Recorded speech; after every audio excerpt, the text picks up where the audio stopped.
Bismillahirrahmanirrahim.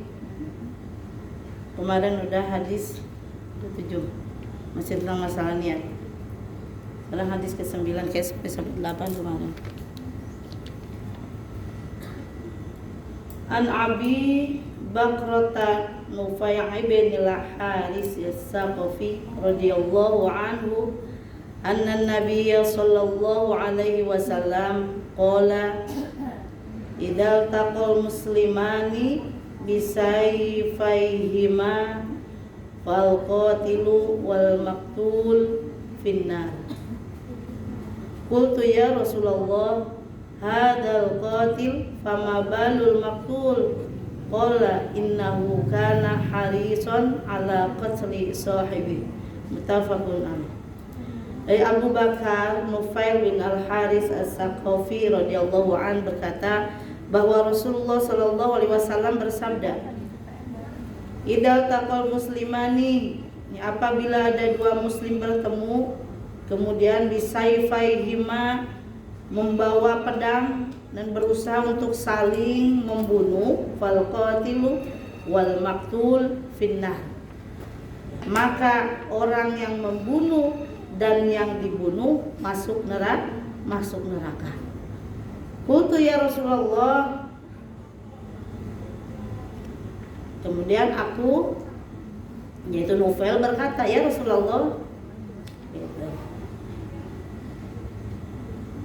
sudah layak maka Pak, ya si pembunuh, fama balul maqtul, ya, hadal qatilu fama balul maqtul, si pembunuh tuh sudah layak masuk neraka, ya, sedangkan orang yang terbunuh, ya, mengapa ia juga masuk neraka? Ya. Hadal qatil fama balul maqtul, ya, si pembunuh sudah layak masuk neraka, sedangkan orang yang terbunuh mengapa juga masuk neraka?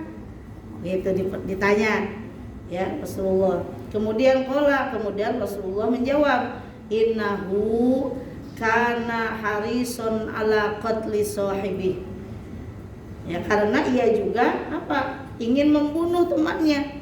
Nah, karena keduluan membunuh, ya terbunuh. Nah, padahal dua-duanya juga itu tadinya ingin saling membunuh. Makanya al-qatil wal maqtul finnar, kata Rasul, ya, karena sebenarnya masing-masingnya itu dua-duanya juga ingin saling membunuh.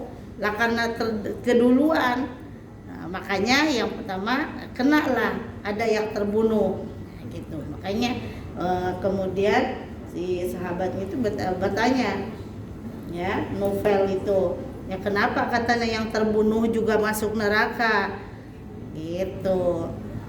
Bukannya kalau yang terbunuh, kalau yang membunuh mah nggak aneh masuk neraka karena dia membunuh. Itu yang diherankan Nufail, kenapa yang terbunuh juga masuk neraka? Kata Rasul, sebenarnya mereka itu karena ingin saling membunuh, ya, karena ia juga ingin membunuh temannya karena keduluan aja, gitu, ya.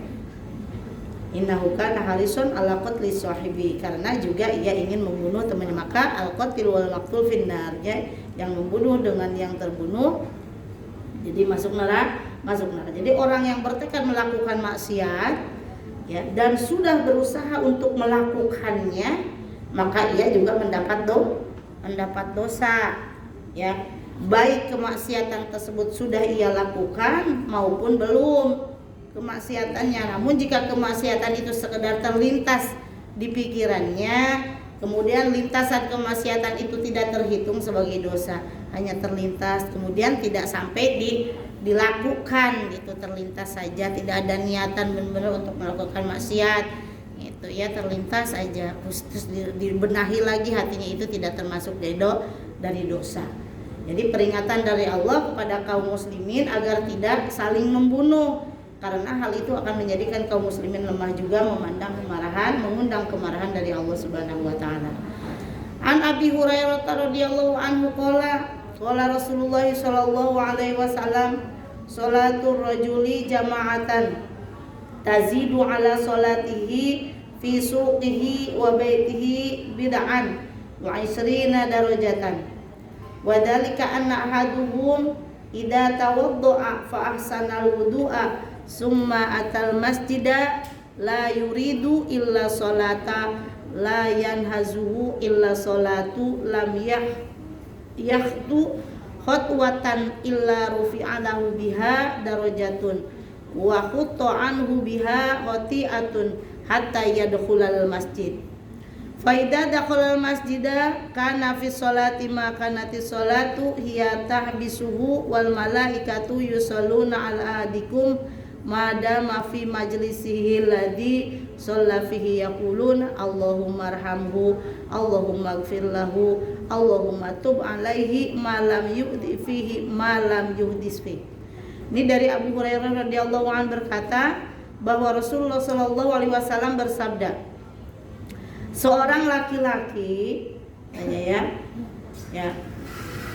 seorang laki-laki yang melakukan sholat berjamaah di masjid, sholatul rajuli jama'atan tazidu ala sholati fi suqihi wa baiti bid'an, ya, lebih baik 20 derajat dibandingkan dengan sholat yang dilakukan di pasar. Seorang laki-laki yang melakukan sholat berjamaah di masjid lebih baik 20 derajat dibandingkan dengan sholat yang dilakukan di pasar atau di rumah. Sebab jika seseorang melakukan wudhu dengan baik kemudian mendatangi masjid hanya untuk sholat, maka derajatnya, ya, akan ditinggikan satu tingkatan.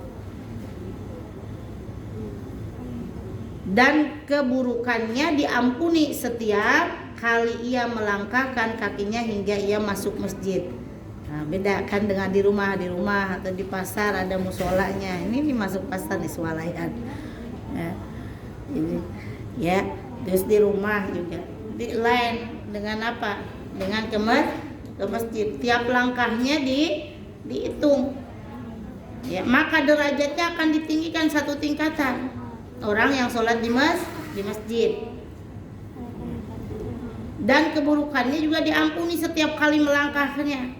Jadi setiap kali melangkahkan kakinya hingga ia masuk ke masjid, setiap dosa diampuni, satu langkah setiap dosa diampuni, terus dapat pahala juga kebaikan. Jadi bila ia telah masuk masjid, ia diberikan pahala sebagaimana orang yang melakukan sholat, sekalipun dia hanya duduk untuk i'tikaf, duduk beri'tikaf ke masjid. Jadi selama menanti ia sholat, ya. Jadi selama ia menanti sholat untuk apa? Untuk berjamaah. Misalkan belum datang waktu sholat, ya, sampai melakukan sholat berjamaah. Kemudian para malaikat, ya, hiya tabisu wal malaikatu yusalluna ala ahadikum madama fi majlis. Para malaikat pun mendoakan seorang selama dia di tempat sholatnya. Ia belum meninggalkan masjid. Ya, wiridan dulu, jangan habis sholat langsung ngacir. Duduk dulu wiridan. Ya kan tidak sedikit orang habis salam tuh Allahumma lakas salam katanya. Kalau ya ustaz bercanda mah Allahumma lantas salam. Enggak, Allahumma lantas jalan. Begitu, jadi duduk dulu, istighfar dulu, ya, banyak wiridan ba'da sholat yang biasa kita bacakan.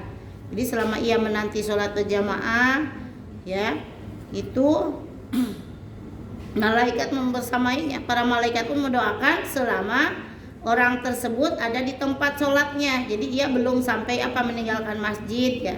Kemudian para malaikat itu berdoa. Alladzi shalla fihi yaqulun, malaikat berdoa Allahumma arhamhu. Malaikat mendoakan, ya Allah berikan rahmat kepadanya. Kata siapa tuh? Malaikat. Buat siapa? Buat orang yang habis sholat, yang nunggu belum keluar dari masjid orangnya. Allahumma ighfir lahu, ya Allah ampunilah dia. Malaikat ngedoain. Kemudian apa lagi? Allahumma tub alaihi, ya Allah terimalah tobatnya. Ya, doa tersebut dibaca oleh para malaikat. Malam yu'difi malam yu'disfi.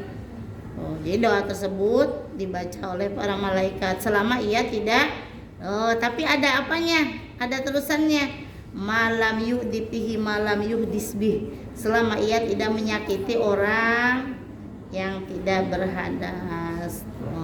Jadi tetap orang-orang yang baik yang didoakan para malaikat juga tidak menyakiti orang, kemudian juga dia tidak punya maksudnya tidak berhadas ya, dia punya wudu, dia hadas itu kan ada hadas kecil, kemarin di pelajaran fikih ada hadas kecil, ada hadas besar. Hadas kecil apa?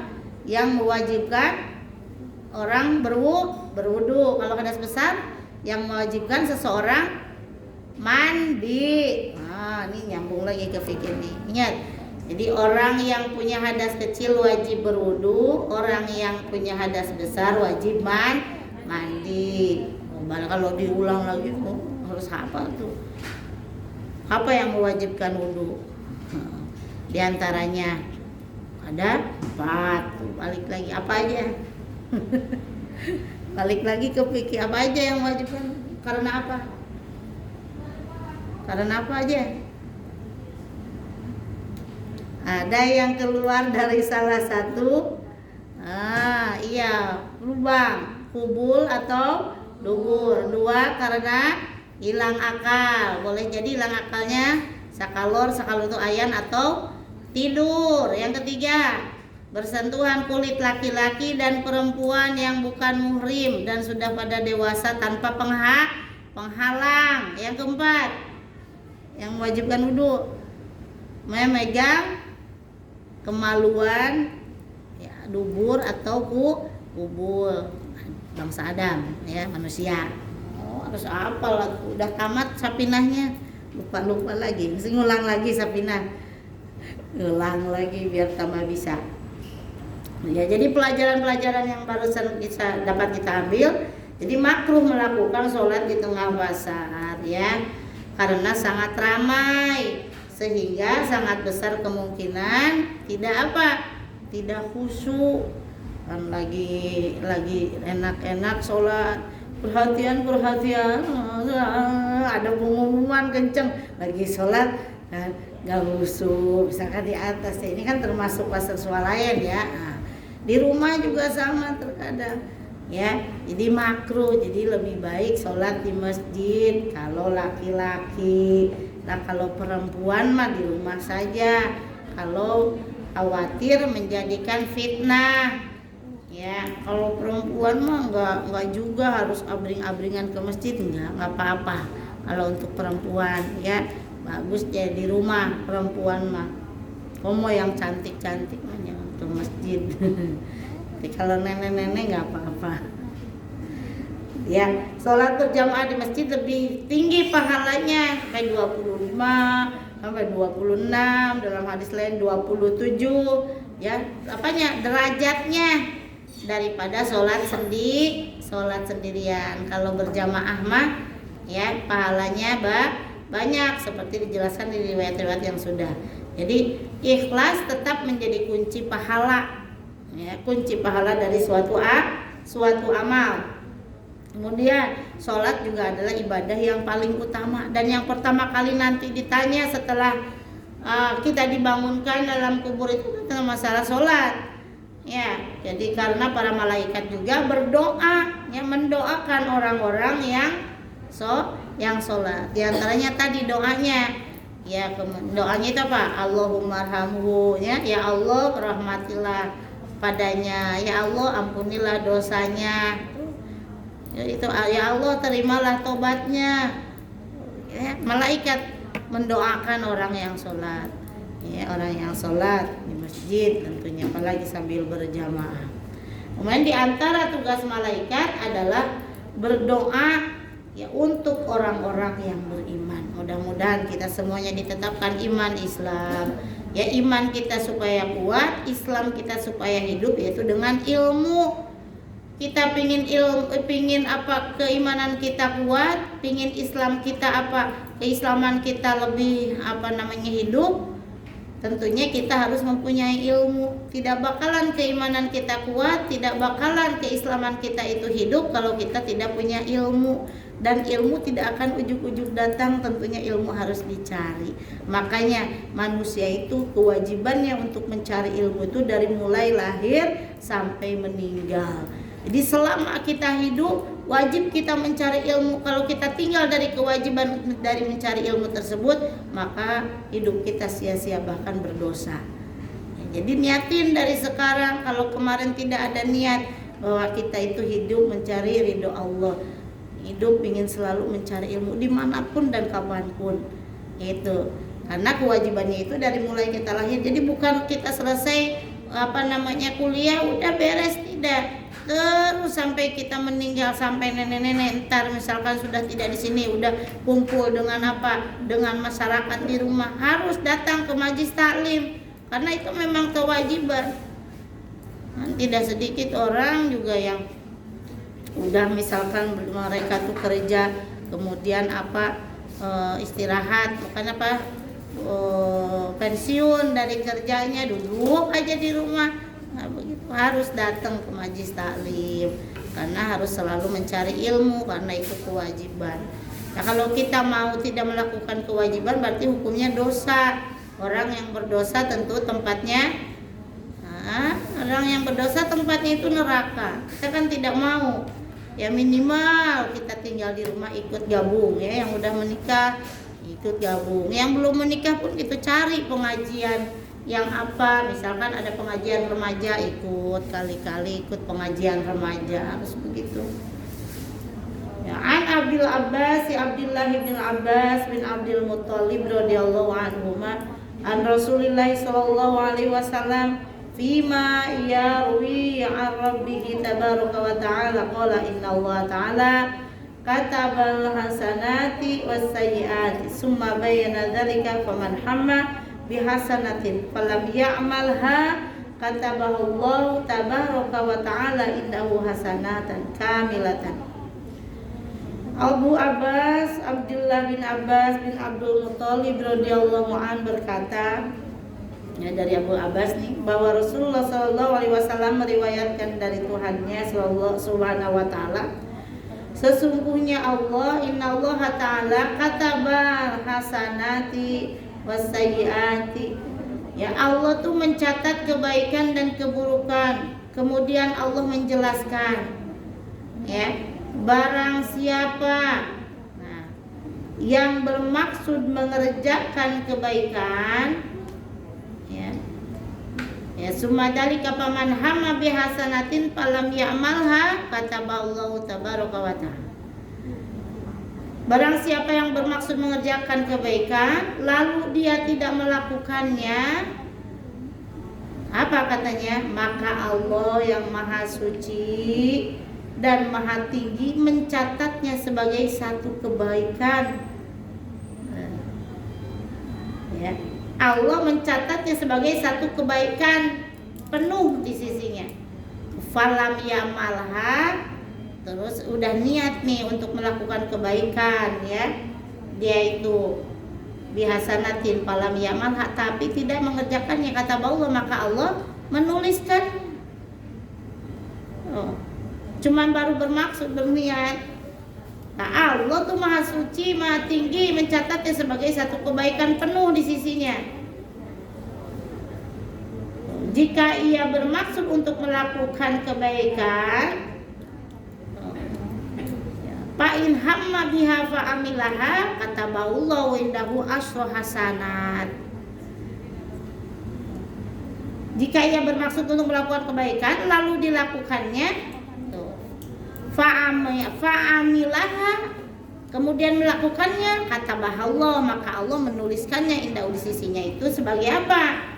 Mencatat untuknya itu 10 asro hasanatin, 10 kebaikan. Kalau tadi baru berniat ya untuk melakukan kebaikan, kemudian tidak dilakukan, tapi Allah tetap mencatat sebagai satu kebaikan. Kamu berniat seseorang untuk melakukan kebaikan, kemudian melakukannya, ya, sama Allah dicatat sebagai apa kebaikannya tersebut jadi 10 sampai 700 tuh. Asro hasanatin ila sab'i mi'atin dipin ila ad'abin kasiratin. Jadi 10 kebaikan. Kalau dilakukan jadi 10 kebaikan, bahkan menjadi berapa? Sampai 700 lipat.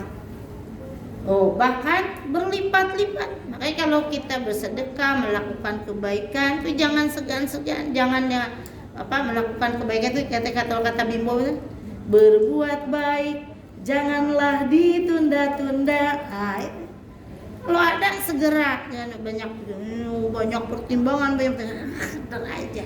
Kalau berbuat baik yang terlalu banyak pertimbangan, ujung-ujungnya malah nggak jadi. Buat baik gitu ya, apalagi modal sedekah mandar ntar ya itu akan berlipat-lipat bahkan. Dan jadi 10 kebaikan kalau dilakukan menjadi 10 kebaikan. Kalau kita udah berniat untuk melakukan melakukan kebaikan kemudian tidak dilakukan, Allah tetap catat menjadi 1 kebaikan.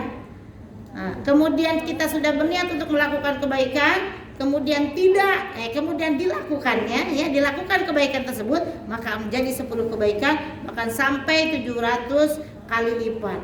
Kemudian bahkan berlipat-lipat, tidak terukur pahalanya kebaikannya itu. Oh, jadi Allah mencatatnya sebagai 1 kebaikan yang penuh di sisi Allah Subhanahu wa taala. Ya.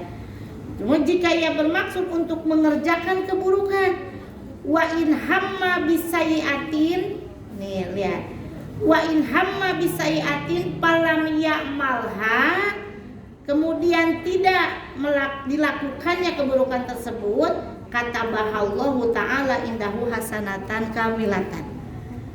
Boleh. Jika ia bermaksud untuk mengerjakan keburukan,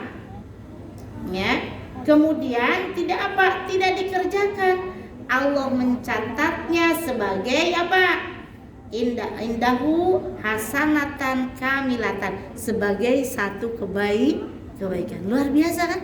Kita niat berbuat jahat, kita niat berbuat jelek, kita berbuat maksiat, kemudian tidak jadi melakukan kemaksiatannya, tidak jadi untuk melakukan kejelekan tersebut, maka Allah catat menjadi 1 kebaikan. Nggak jadi. Wa in hamma biha fa'amilaha katabahallahu sayiatan wahidatan. Nah, jika ia bermaksud untuk mengerjakan keburukan lalu dikerjakan keburukannya tersebut, Allah mencatatnya sayiatan wahidatan, dicatat sebagai 1 kejelekan, dicatat sebagai 1 keburukan. Lain kan? Habis waktu dulu. Masya Allah, iya. Nah ya, pas. Jadi orang yang berniat melakukan kebaikan, ia diberi pahala 1 kebaikan karena tekad melakukan kebaikan adalah awal kebaikan. Ya, dan awal kebaikan adalah kebaikan. Nih kesimpulannya ya. Jadi orang yang berniat melakukan keburukan lalu menjauhi keburukan tersebut karena takut kepada Allah, ia diberi 1 pahala kebaikan karena niat buruknya sudah diurungkan. Tetapi kalau dilakukan keburukan tersebut, maka Allah catat jadi 1 keburukan, tidak berlipat-lipat kalau untuk keburukan. Wallahu a'lam bishawab. Mudah-mudahan banyak manfaat. Ya, mohon maaf atas segala kekurangan, betul datang dari Allah, salah datang dari keterbatasan ilmu umi. Mari kita berdoa dengan kifaratul majlis ya. Bismillahirrahmanirrahim. Subhanakallahumma wa bihamdika asyhadu an la ilaha illa anta astaghfiruka wa atubu ilaik. Amin ya Allah ya rabbal alamin. Sekian dan terima kasih. Wassalamualaikum warahmatullahi wabarakatuh. Habis waktunya.